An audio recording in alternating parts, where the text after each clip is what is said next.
வானங்களே கேளுங்கள், பூமியே செவிகொடு. இது சிந்திக்கும் காலம், செயல்படும் நேரம். ஊழியர்களை பகுத்தறியுங்கள். வேதத்தின் வெளிச்சத்தில் ஊழியர்களையும் நிறுத்தி பார்த்தால் வேதனைகளும் சாதனைகளையும் விழுங்கிவிடக்கூடிய அளவிற்கு செயல்படும் மாய்மாலமும் மலிந்து வருகிறது. அது நமக்கு மிகுந்த வேதனையை தருகிறது. ஆவிக்குரிய வாழ்வில் தேறின அநேகருக்கும் இதே அங்கலாய்ப்பு உண்டாயிருப்பதில் ஆச்சரியமில்லை. இன்றைய அநேக ஊழியங்கள், பெரியவைகளும் சிறியவைகளும், தேவனால் அங்கீகாரம் பெற்றவைகளா என்ற கேள்விக்கு பதில் கண்டால் நலமாயிருக்கும். ஊழியங்கள் பெருகி இருப்பதில் உற்சாகம்தான்.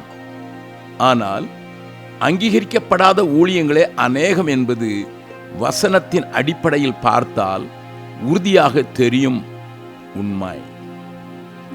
கள்ளர்கள் பரவி அங்குமிங்கும் கர்த்தரின் வார்த்தையை புரட்டுகின்றார் என்ற பாடல் அடிகள் எத்தனை உண்மை! ஒரு பள்ளி அல்லது கல்லூரி அங்கீகாரம் பெற்றதா என்பதனை அறியாமலே அதில் தங்களை பிள்ளைகளை சேர்ப்போரை நாம் எள்ளி நகையாடுகிறோம். ஏமாளிகள் என்று சொல்லுகிறோம். எதிர்காலம் என்னவாகும் என நம்மையே கேள்வி கேட்டுக்கொள்கிறோம். அங்கீகாரம் உண்டா இல்லையா என்பதனை அறிய அநேக இணைய தளங்களை துருவுகிறோம், அநேகரை விசாரிக்கிறோம். அதற்கு சான்றிதழ்கள் யாரால் முத்திரையிடப்பட்டுள்ளது என காண வாஞ்சிக்கிறோம். அதில் படித்து வெளியேறினவர்கள் மற்ற வேலை ஸ்தலங்களில் ஏற்றுக்கொள்ளப்பட்டனரா என அறிய விளைகிறோம். அங்கீகாரம் பெற தேவையான தகுதிகள் அதற்கு உண்டா என தேவையான லாக்காக்களோடு கலந்துரையாடுகிறோம். ஆனால் ஊழியங்களை பகுத்தறிய மட்டும் நாம் இவைகளை உபயோகப்படுத்துவதே இல்லையே. ஏன்? எப்ராயிம் பேதையான புறாவை போல் இருக்கிறான், அவனுக்கு புத்தி இல்லை. ஓசியா 7வது அதிகாரம் 11வது வசனம் என்று இதனைத்தான் தேவன் சொன்னாரோ? என் வேதத்தின் மகத்துவங்களை அவர்களுக்கு எழுதி கொடுத்தேன், அதனை அந்நிய காரியமாக எண்ணினார்கள். ஓசியா 8:12 என்று இந்த நிலையில் நாம் வாழ்ந்து விடுவதைத்தான் தேவன் குறிப்பிட்டாரோ? ஒரு பள்ளியோ கல்லூரியோ அல்லது ஸ்தாபனமோ அங்கீகாரம் பெற பல படிகளை தாண்ட வேண்டியுள்ளது, பல காரியங்களை பூர்த்தி செய்ய வேண்டியுள்ளது. அப்படியே பல வசனங்களுக்கு தங்களை ஒப்புக் கொடுக்க வேண்டியது கட்டாயம், ஒழுங்குகள் செயல்படுத்த வேண்டியது அவசியம். ஏதோ ஒரு சில கிருபைகள் செயல்படுவதனால் மாத்திரம் அதுவும் ஒரு ஊழியம் என்று நாம் ஏற்றுக்கொண்டால் அது தேவ பார்வையில் அருவருப்புக்குரியது என்பதை மறக்கலாகாது. இன்றைய தமிழக ஊழியங்கள் பலவற்றையும் ஆராய்ந்து பார்த்தால் சில கிருபைகளையும் தாளந்துகளையும் பெற்ற சிலர் தங்களின் எண்ணங்களை பூர்த்தி செய்யவும் தங்களின் கனவுகளுக்கு செயல்வடிவம் கொடுக்கவும் ஏற்படுத்தி கொண்டதே அவர்களின் ஸ்தாபனம் என்பது தெள்ளத் தெளிவு. சிலருடைய சரீர தேவைகளை ஏதோ ஒரு விதத்தில் பூர்த்தி செய்து அதனை பின்பு தங்களுடைய அழைப்பாக கருதி அதனையே அழைப்பாக காட்டி ஆரவாரப்படுத்தி பின்னர் அம்பலத்தில் ஏற்றி அரியணையிலும் உட்கார வைத்து விட்டதினால் ஏற்பட்ட ஊழியங்கள் தேவ ராஜ்யத்திற்கு மிகுந்த லாபத்தை அல்ல, நஷ்டத்தையும் அவமானத்தையுமே தேடி தந்து வருகிறது. ஆனால் கொடுமை என்னவெனில், இப்படிப்பட்ட ஊழியங்களை கணிக்கவோ கண்காணிக்கவோ வகை தெரியாமல் காணிக்கைகளை அள்ளித்தந்து தங்களையும் ஏதோ ஒரு வகையில் இவைகளோடு இணைத்து கொண்டு கண்டும் காணாமல் செயலாற்றும் பக்த கோடிகளின் எண்ணிக்கை பெருகிவிட்டது. கல்லூரியை அடையாளம் கண்டு கொள்ள தெரியும், அரசாங்க சட்ட திட்டத்தின் படி நடக்காதவைகளை புரிந்து கொள்ள தெரியும். ஆனால் தேவ அரசாங்கத்தின் சட்ட திட்டங்களுக்கு உட்பட்டவைதானா என ஊழியங்களை குறித்து தெரிந்து கொள்வதில் மாத்திரம் கவலைப்படவில்லை அநேகர். தேவன் அவர்களை பொறுத்தருள்வாராக. இப்படி தேவனால் அங்கீகாரம் பெறாதவைகள் தேவனால் எப்படி ஏற்றுக்கொள்ளப்படுவார்கள் என்பது கேள்விக்குரியே. இங்கே ஏறி வாருங்கள், வெளிப்படுத்தல் 11:12 என்ற குரல் இவர்களுக்கு கேட்குமோ இல்லையோ? கட்டிடங்கள் இருக்கலாம், பணமும் புகழும் இருக்கலாம், சில வேளைகளில் அற்புதங்களும் இவர்களால் நடக்கலாம், கூட்டமும் கூடலாம். ஆனால் தேவனால் அங்கீகாரம் பெறாதவைகள் என்ற கூற்று பதில் சொல்லும் காலம் வரும்போது வெட்கத்துக்குரியவர்களாய் இவர்களை மாற்றுமே. ஏன் இந்த நிலை? இதற்கு சில காரணங்கள் உண்டு. முதலாவது, அழைப்பு பெற்றார்களா என்பது. எல்லாருக்கும் அழைப்பு உண்டு, ஆனால் எதை செய்ய அழைக்கப்பட்டிருக்கிறோம் என்பது முக்கியம். தேவ ராஜ்ய பணியில் எல்லா அவயவங்களுக்கும் வேலை உண்டு, ஆனால் எல்லாம் ஒரே வேலை செய்ய அல்ல என்பதனை மறக்கலாகாது. ரோமர் 12:4. உங்கள் அழைப்பையும் தெரிந்து கொள்ளுதலையும் உறுதிப்படுத்தும்படி ஜாக்கிரதையாயிருங்கள். 2 பேதுரு 1:10 என்பதனை புரிந்து செயல்படுதல் தேவை.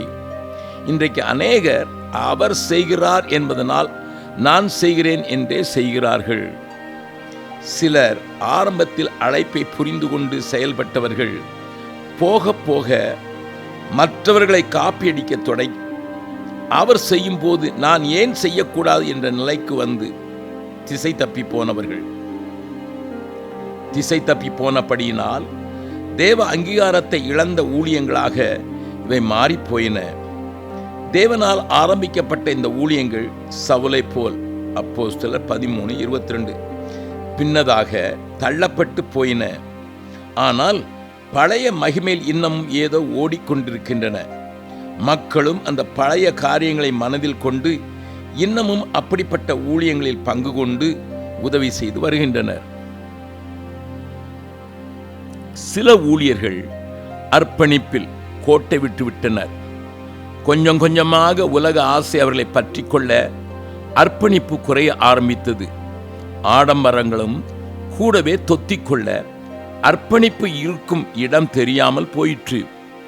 தியாகம், எளிமை, தாழ்மை, மற்றவர்களை மதித்தல் அனைத்தும் அவருடைய அகராதியை விட்டு அகல ஆரம்பித்து போட்டி, பொறாமை, வீம்பு, தற்பெருமை, சுயம் போன்றவை ஆட்டி படைக்க தாங்கள் ஆரம்பித்த ஓட்டத்தின் நோக்கத்தினை மறந்து அல்லது கோட்டை விட்டு தேவ அங்கீகரிப்பை இழந்து போயினர்.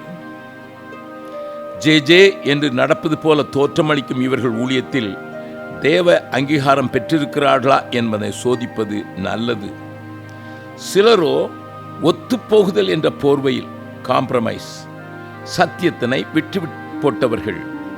பீலையாம் போதனையால் பாலாக் செய்த தந்திரத்தினை அறியாமல் சோரம் போன இஸ்ரவேலரை போல ஒத்துப்போகுதலில் உண்டாகும் வேதனையை புரிந்து கொள்ளாமல் தேவ கோபராக்கனைக்கு இரையாக வைக்கப்பட்டதினால் தேவ அங்கீகாரத்தை இழந்து நிற்பவர்கள். இனம் கண்டுகொள்ள வேண்டியவற்றை இனம் கண்டுகொள்ளுங்கள், இணைக்கப்பட வேண்டியதோடு மாத்திரம் இணைந்து கொள்ளுங்கள். அங்கீகாரம் இல்லாதவைகள் உங்களை அந்தகாரத்திற்குள் தள்ள வல்லமை பெற்றவை என்பதனை மறவாதிருங்கள். தேவ ஆவியானவரின் அபிஷேகம் உங்களை வழிநடத்தட்டும். ஆவிக்குரியவன் எல்லாவற்றையும் ஆராய்ந்து நிதானிக்கிறான். 1 கொரிந்தியர் 2:13.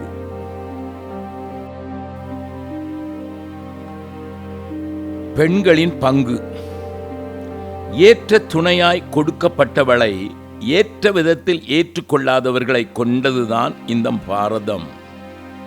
பெண்ணை குறித்து கருத்துக்கள் பல வழிகளில் மாறத் தொடங்கியிருப்பது உண்மையெனினும் இன்னமும் இதயத்தின் ஆழத்தில் அநேக கிறிஸ்துவின் அடியார்கள் மனதிலும் கூட பெரும் மாற்றத்தை கொண்டு வர வேண்டிய அவசியம் உண்டு. வீட்டு நடவடிக்கைகளிலும் அலுவலகங்களிலும் திருமண நேரத்திலும் ஊழிய பாதையிலும் அநேகமாக பெண்கள் ஒதுக்கி வைக்கப்படுகிறார்கள் என்பது மாபெரும் உண்மை.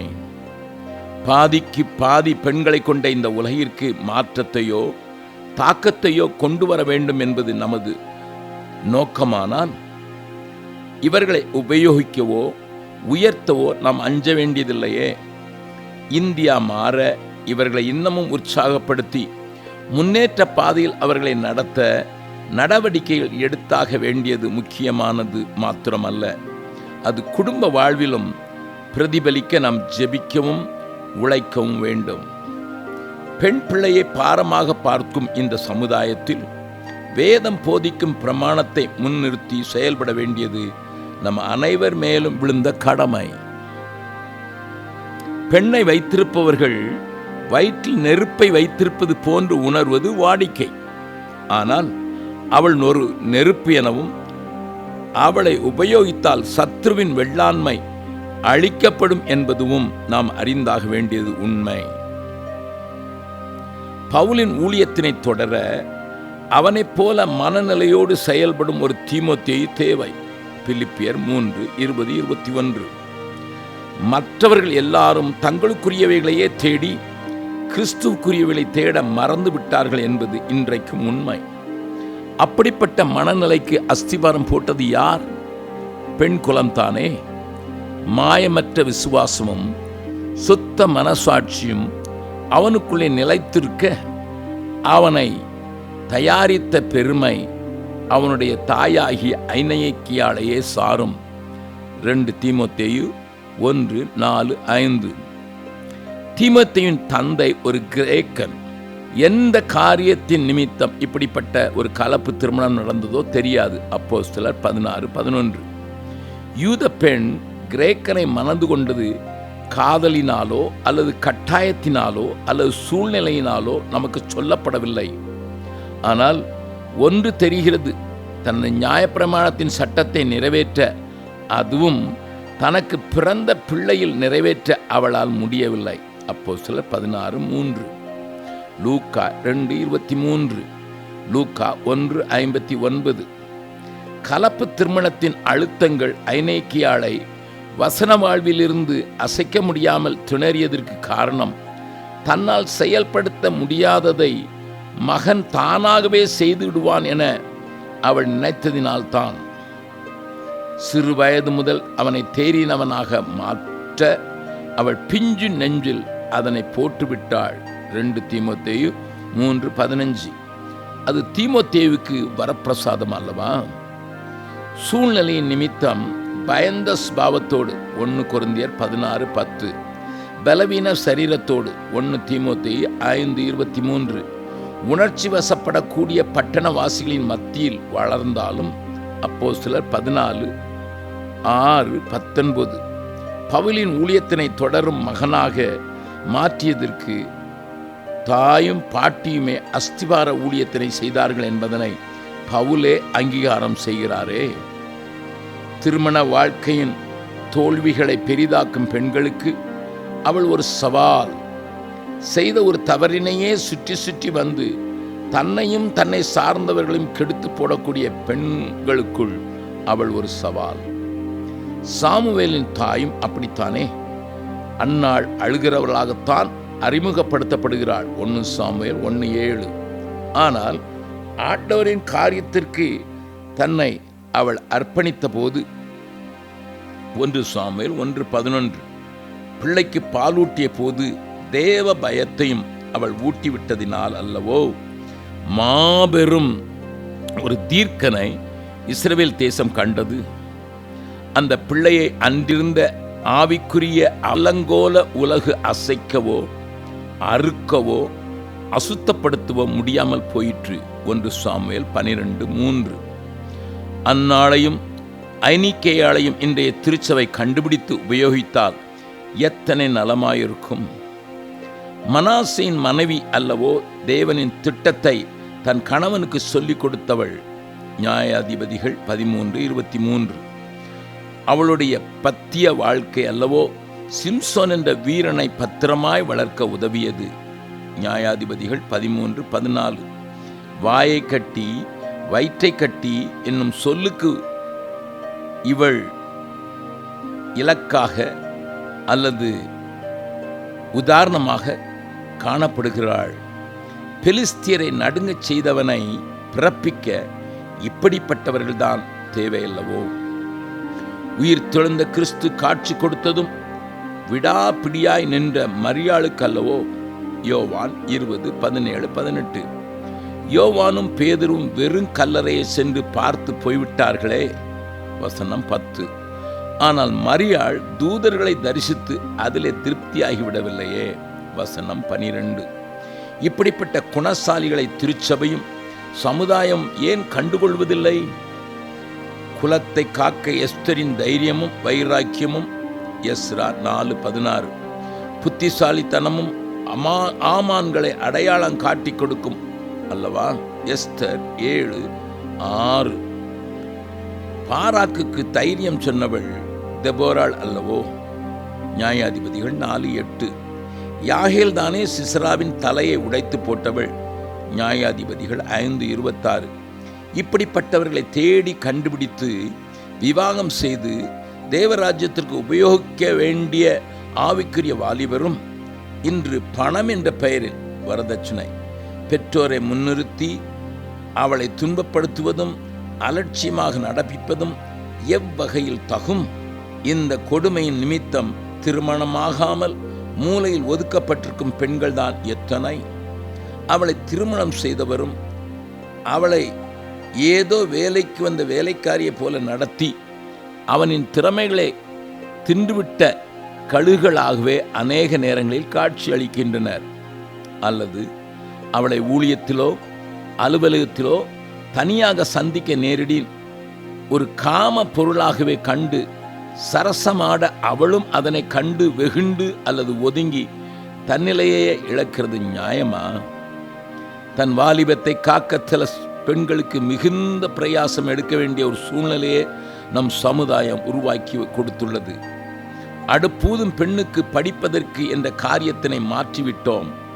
பல நூற்றாண்டுகள் கழித்தும் உலகின் வாழும் நாட்கள் மகளிருக்கே அதிகம் என்பதனை புள்ளி விவரங்கள் சொல்வதினால் அவளே பலன் படைத்தவள் என்பது நிரூபணம். பட்டணங்கள் அழிக்கப்படாமல் எந்திரக்கல் மாவரைக்கும் கல் ஒன்றினை அபிமெலேக்கின் தலையில் போட்டு காப்பாற்றி பெண்ணுக்கு எதுவும் ஆயுதமே என்பதை நிரூபித்துவிட்டாள் பெண். நியாயாதிபதிகள் 10:53. நித்திய ஜீவனை சுதந்திரித்துக் கொள்ள அவளும் உடன் பங்காளி என்பது உண்மையானால் 1 பேதுரு 3:7. ஏன் இன்னமும் பாரபட்சம் காட்ட வேண்டும்? படிக்க வைப்பதிலும் மனம் முடித்து கொடுப்பதிலும் கனம் பண்ணுகிறதில்லையும் ஏன் அவள் மாத்திரம் பாதிக்கப்பட இடம் தர வேண்டும்? ஜான்சி ராணிகளையும் ராணி மங்கம்மாக்களையும் பெற்ற இந்த தேசம் ஆவிக்குரிய உலகில் புதியவைகளை சாதிக்க பெற்று தரப்பட்டும் பெண்களை ஆதியாமத்தில் ஸ்திரீயை வஞ்சித்த பிசாசு. ஆதியாமம் 3:13. வெளிப்படுத்தின புஸ்தகத்திலும் அவளை வெள்ளம் கொண்டு போக தன் வாயிலிருந்து வெள்ளத்தை ஊற்றி விடுகிறது. வெளிப்படுத்தல் 12:15. அந்த பிசாசின் பக்கத்தில் நின்று ஸ்திரீகளை துன்புறுத்தாமல் அவர்களை அஸ்திராயுதமாக மாண தேவன் நமக்கு கிருபை தருவாராக. தேவன் தம்முடைய சாயலாக மனுஷனை சிருஷ்டித்தார். அவனை தேவ சாயலாகவே சிருஷ்டித்தார். ஆணும் பெண்ணுமாக அவர்களை சிருஷ்டித்தார். ஆதியாகமம் 1:27 என்ற வசனம் நாம் எல்லோரும் நன்கு அறிந்த ஒன்றே. எனினும் பெண்ணாகிய ஏவாளை நாம் உற்று நோக்குவோமானால் மிகப்பெரிய உண்மையை அவளுக்கு கொடுக்கப்பட்ட வாக்குத்தத்தத்தில் தாம் காண முடியும். சாத்தானால் வஞ்சிக்கப்பட்டு வேதனையை தனது வாழ்க்கையில் வருவித்துக் கொண்ட ஏவாளுக்கு சவாலான ஒரு வாக்குத்தத்தமும் கூடவே கொடுக்கப்பட்டது என்பதை நாம் மறந்துவிடலாகாது. தேவன் சாத்தானிடத்தில் உனக்கும் ஸ்திரீக்கும் உன் வித்துக்கும் அவள் வித்துக்கும் பகை உண்டாக்குவேன், அவர் உன் தலையை நசுக்குவார், நீ அவர் குதிங்காலை நசுக்குவாய் என்றார். ஆதியாகமம் 3:15.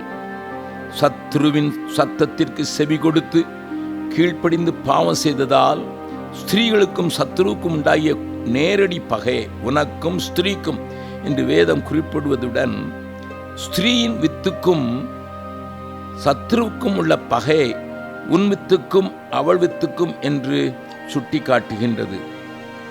சத்ருவை ஸ்திரீகளுக்கு எதிரியாக தேவன் மாற்றிவிட்ட போதிலும் உனது வித்து அவனது தலையை நசுக்கும் என்ற வல்லமையுள்ள வாக்குத்தத்தையும் கூடவே ஸ்திரீகளுக்கு தேவன் கொடுத்தார். என்றாலும் இத்தனை பெரிய வாக்குத்தத்தத்திற்கு சொந்தக்காரர்களாக உலகம் பெண்களை இன்று பார்க்கிறதில்லை.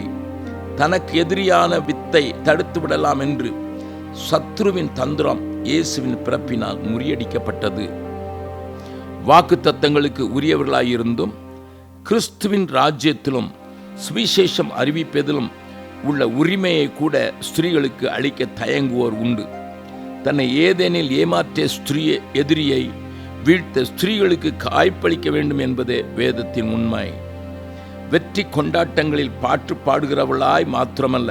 யாத்ராமம் 15, 20, 21, 1 சாமுவேல் 18:7 அவர்களை வெற்றிக்கு பங்காளர்களாகவும் மாற்ற வேண்டும். இன்று தான் சமுதாயத்தில் பெண்கள் எல்லா நிலையிலும் பயன்படுத்தப்படுகிறாள் என்றல்ல, வேதத்தின் நாட்களில் தீர்க்கதரிசிகளாகவும்.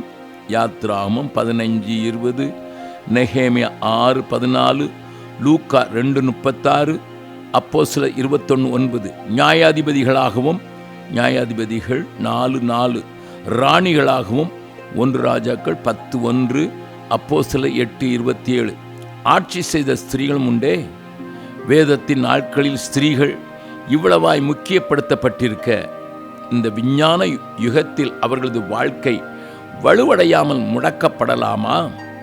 பாராக் ராஜாவாயிருந்தும் நீ என்னோடு கூட வராவிட்டால் யுத்தத்திற்கு போக மாட்டேன் என்று தெபோராளிடம் கூறியதும், இல்கியா ஆசாரியனாயிருந்தும் விசாரிக்கும்படிக்கு உல்தாளும் என்னும் தீர்க்கதரிசியினிடத்திலும் சென்றதும் அப்படிப்பட்டோரையும் நடத்த பெண்களிடமிருந்த தேவ பலத்தை வெளிக்காட்டுகின்றது.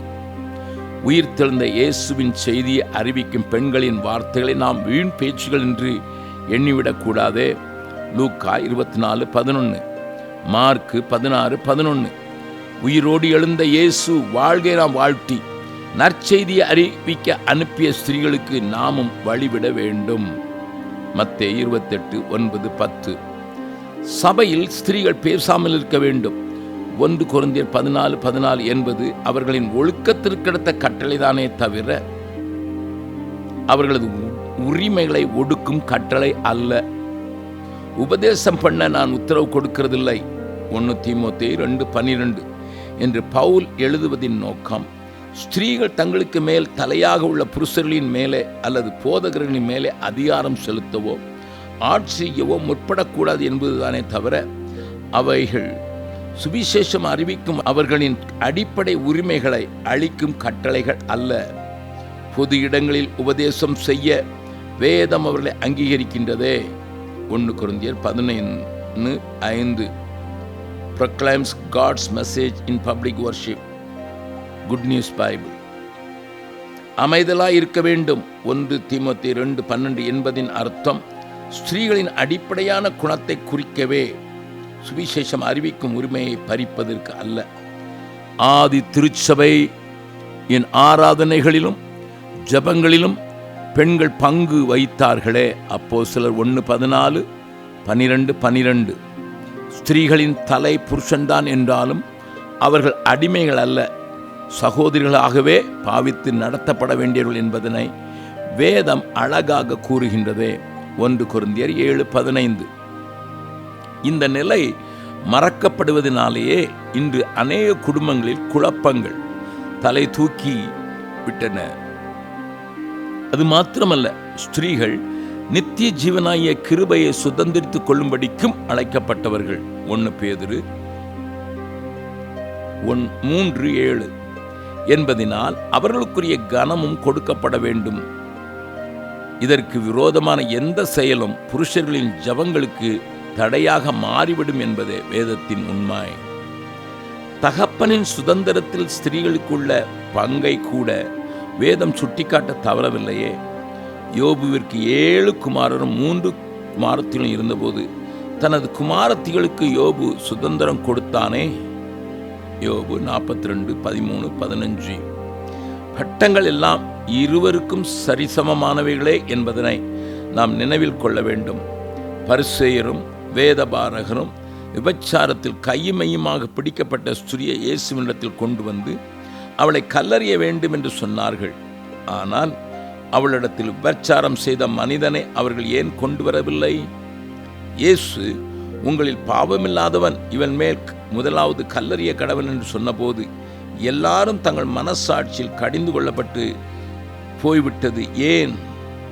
அவளிடத்தில் பாவம் செய்தவர்கள் அவர்களுக்குள் உண்டோ? கையும் மெய்யுமாய் அவர்கள் அந்த ஸ்திரீயை பிடித்திருந்தால் தண்டிக்கப்பட வேண்டிய வரிசையில் அந்த மனிதனும் இடம்பெற வேண்டுமே. லேவியராகமம் 20:10-18, எண்ணாகமம் 25:8 ஆகிய வசனங்கள் பழைய காலத்தில் தவறிழைத்த இருபுறத்தாரையும் கொடுக்கப்பட்ட நியாயமான தீர்ப்புகளை எத்தனையாய் விளக்குகின்றது. சமுதாயத்தில் மாத்திரமல்ல, ஆவிக்குரிய வட்டத்திலும் பெண்கள் மதிக்கப்பட வேண்டியவர்கள். வீடு கட்டுகிறவர்களாகிய நாம் அவர்களை தள்ளிவிடக்கூடாது. அவர்கள் மூளைக்கு தலைகளாக இருக்கலாம். பெண்கள் பலவீன பாண்டங்கள் என்று தள்ளிவிடாமல் மீரியாம், தெபோராள், உல்தாள், அன்னாள், பிலிப்பிவின் குமாரத்திகள் போன்ற தீர்க்கதரிசிகள் சபையில் எழும்ப ஊக்கமளிப்போம். கிறிஸ்துவின் சுவிசேஷ பணியில் அவர்களும் தங்கள் பங்கினை நிறைவேற்றி ஆத்ம அறுவடையை இக்கடைசி நாட்களில் அதிகரிக்க முற்படுவோம்.